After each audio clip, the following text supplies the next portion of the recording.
எல்லாருக்கும் வணக்கம். இன்னைக்கு நாங்க பார்க்க போற சமையல் ஆரோக்கியமான சுவையான முருங்கைக்காய் குழம்பு.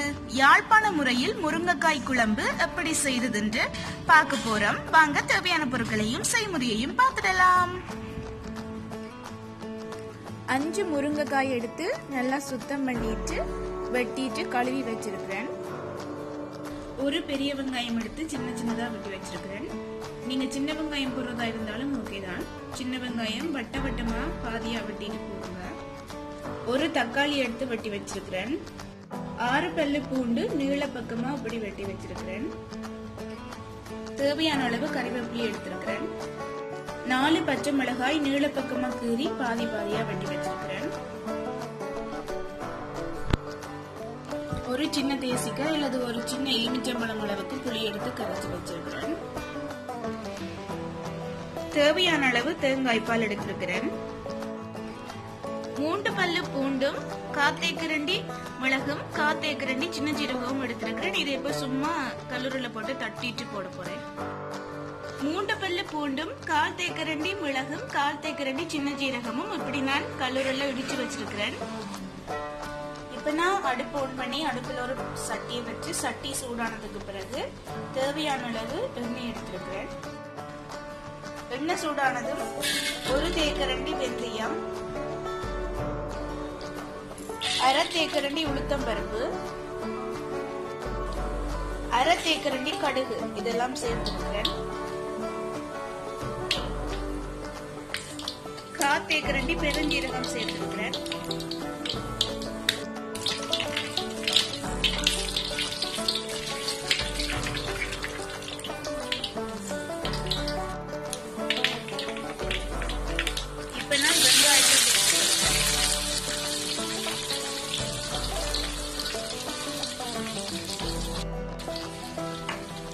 பச்சை மிளகாய் சேர்த்துக் கொள்கிறேன். கறிவேப்பிலை சேர்த்துக் கொள்கிறேன். பூண்டு சேர்த்துக் கொள்கிறேன்.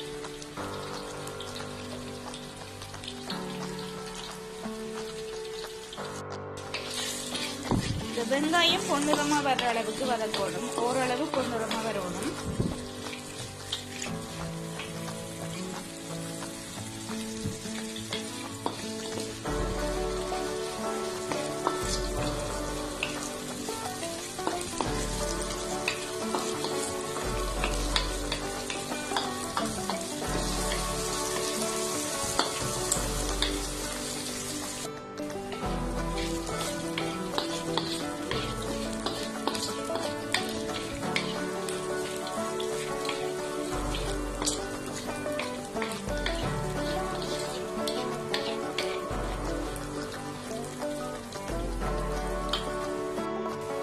வெங்காயம் இந்த அளவு வதங்கின நேரத்துல தக்காளி பழத்தை சேர்த்துக் கொள்கிறேன்.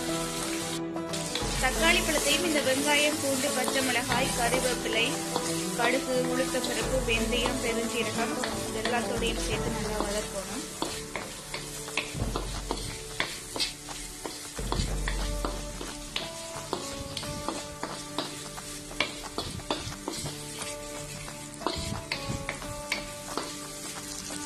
இப்ப நான் முருங்கைக்காயை சேர்த்துக் கொள்கிறேன்.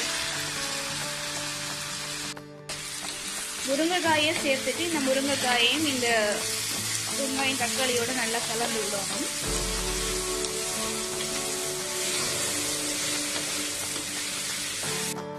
பாருங்க, இந்த அளவுக்கு இந்த முருங்கைக்காயோட வெங்காயம், தக்காளி, தாளிதம் எல்லாத்தையுமே நல்லா கலந்து விட்டுருக்கிறேன்.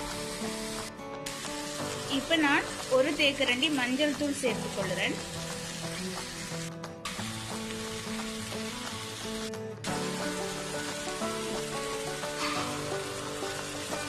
இப்ப நான் வீட்டுல அரைச்ச மிளகாய் மசாலா தூள் 2 மேசக்கரண்டி அளவுக்கு சேர்த்துக் கொள்கிறேன்.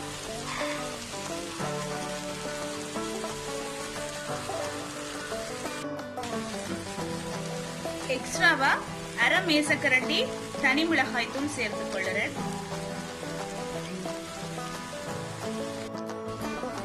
இப்ப இந்த முருங்கைக்காய இந்த மசாலா தூளோட நல்லாவே கலந்து விடணும்.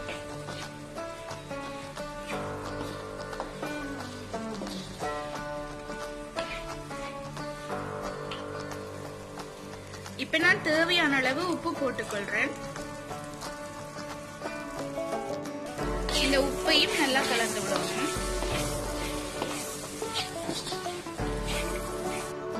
இந்த முருங்கைக்காயோட உப்பு எல்லாத்தையுமே நல்லா கலந்து விட்டுட்டு நான் தேவையான அளவு தேங்காய் பால் விட்டுருக்கிறேன். இந்த அளவுக்கு நான் தேங்காய் பால் விட்டுருக்கிறேன். 2ஆம் பால் 3ஆம் பால் முதல் பால் எல்லாமே சேர்த்து நான் அரை மூடி தேங்காய் துருவி புளிச்ச தேங்காய் விட்டுருக்கிறேன். நான் இந்த அளவுக்கு தேங்காய் பால் விட்டுருக்கிறேன். நீங்க உங்களுக்கு தேவையான அளவை பார்த்து தேங்காய் பால் விட்டுக் கொள்ளுங்க. இப்ப நான் இந்த முருங்கைக்காய் அவியிற அளவுக்கும் இந்த குழம்பு கொதிக்கிற அளவுக்கும் ஒரு மூடி போட்டு மூடிடுறேன். 15 நிமிஷத்துக்கு பிறகு நான் மூடி எடுக்கிறேன். பாருங்க, குழம்பு நல்லாவே கொதிச்சிட்டுது, முருங்கைக்காயும் அவிஞ்சிட்டுது. இப்ப நான் கரைச்சி வச்சிருக்கிற புளிக்கரசல சேர்த்துக் கொள்றேன்.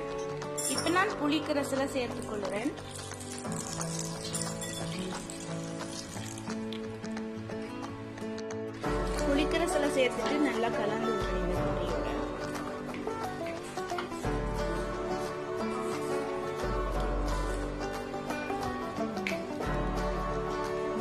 இப்ப இந்த புளிக்கரசல் கொதிக்கிறதுக்கு இந்த கறியோட சேர்த்து புளிக்கரசலம் கொதிக்கிறதுக்கு கொஞ்ச நேரம் இந்த கறியை கொதிக்க விடுறேன். ஒரு 5 நிமிஷத்துக்கு பிறகு திரும்பவும் மூடி எடுக்கிறேன். கறி நல்லாவே கொதிச்சிட்டு இருக்குது. இப்ப நான் இடிச்சு வச்சிருக்கிற உள்ளி மிளகு சீரகத்தை சேர்த்துக் கொள்கிறேன். உள்ளி மிளகு சீரகத்தை சேர்த்துட்டு கலந்து விட்டுட்டு இந்த கறி கொஞ்சம் திக்காகிற அளவுக்கு அடுப்பை மீடியம் ஃப்ளேம்ல வச்சுட்டு இப்படியே நான் விடுறேன்.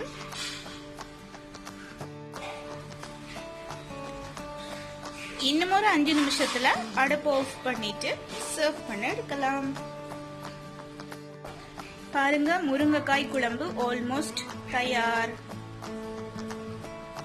இப்ப நான் அடுப்பு ஆஃப் பண்றேன்.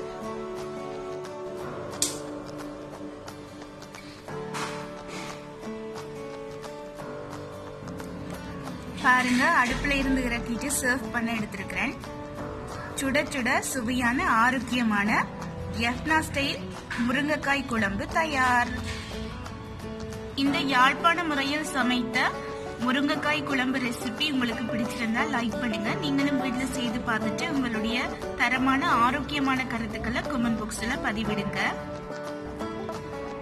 எங்களுடைய ஃபுட் யஃப்னா சேனலுக்கு நீங்க கொடுத்து வருகிற ஆதரவுக்கு மிகவும் நன்றி. எங்களுடைய ஃபுட் யஃப்னா சேனலை புதுசா சப்ஸ்கிரைப் பண்றவங்க பக்கத்துல இருக்கிற பெல் பட்டனை கிளிக் பண்றதன் மூலமா எங்களுடைய எல்லா வீடியோஸோட அப்டேட்ஸ் உங்களுக்கு கிடைக்கிறது போல பாத்துக்கொள்ளுங்க. எங்களுடைய ஃபுட் யஃப்னா சேனலை சப்ஸ்கிரைப் பண்ணுங்க, லைக் பண்ணுங்க, ஷேர் பண்ணுங்க. உங்களுடைய கருத்துக்களை கமெண்ட் பாக்ஸ்ல பதிவிடுங்க. எங்களுடைய ஃபுட் யஃப்னா சேனலை இன்ஸ்டாகிராம்லயும் ஃபேஸ்புக் பேஜ்லயும் ஃபாலோ பண்ண விரும்புறவங்க ஃபாலோ பண்ணுங்க. நான் ஏற்கனவே முருங்கைக்காயோட சேர்த்து யாழ்ப்பாண முறையில பிளாக்கொட்டையும் போட்டு எப்படி முருங்கைக்காய் பிளாக்கொட்டை குழம்பு வைக்கிறதுன்னு ரெசிபி போட்டிருக்கிறேன். அதனுடைய லிங்கும் நான் டிஸ்கிரிப்ஷன் பாக்ஸ்ல கொடுக்கிறேன். இந்த முருங்கைக்காய் குழம்பினுடைய இன்கிரீடியன்ஸும் நான் டிஸ்கிரிப்ஷன் பாக்ஸ்ல கொடுக்கிறேன்.